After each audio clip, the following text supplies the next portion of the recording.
Diagnoses, a lot of people don't like them because people feel like they're labels. Well, to me, they're not labels, they're handles. They're the way that I can reach out of the boat and pull you back into the boat. And it's not a judgment, it's a beginning point of how we're going to try and help you. 4 hallmark symptoms of ADHD are distractibility, what we call executive dysfunction, also known as being scattered or not being able to get things done, being hyperactive, whether that's a fine motor hyperactivity or a gross motor hyperactivity, and then impulsivity. And impulsivity can be verbal impulsivity, can be behavioral impulsivity, it can even be emotional impulsivity.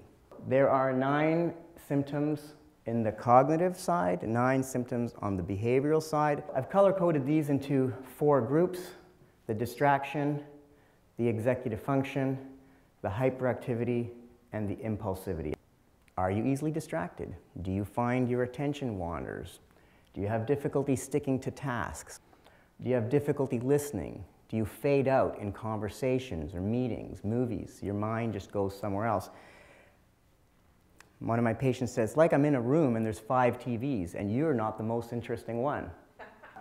Do you make mistakes? Do you find yourself not paying attention to detail?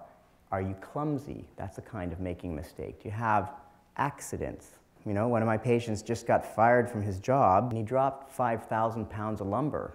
When you're in a safety-sensitive position, you can't make mistakes.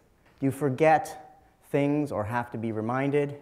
Do you lose things or spend a long time looking for things? Where are my keys? Where's my wallet? Where's my cell phone? Then on the executive function side, do you avoid, procrastinate, or put things off? By putting things off, you increase the stress, you increase the adrenaline, and the adrenaline becomes your medication.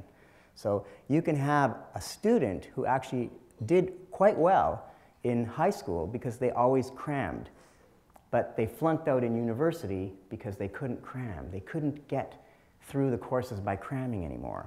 Are you scattered, disorganized, have difficulty managing deadlines, time? Are you often late? Do you start projects but not finish them? So there's a little difference between sticking to a task, which is just like a little thing, and finishing a project, which might be like a renovation. So if your patient says, well, my wife left me because the renovation in the kitchen took 3 years, little light should go on. Do you leave your seat? Do you have difficulty staying seated for prolonged periods in meetings, meals, movies? Are you cognitively restless? Is your mind always going? That's the sort of watching 5 TVs at the same time thing. Do you have difficulty relaxing, unwinding, going to sleep? Are you impulsive? I say, do you do things without thinking through the consequences? Do you just do them, shoot, and ask questions later? Do you have difficulty waiting, which is a nice way of saying, are you impatient? Do you find yourself talking too much? Do you find yourself speaking out of turn or blurting things out? And do you interrupt people?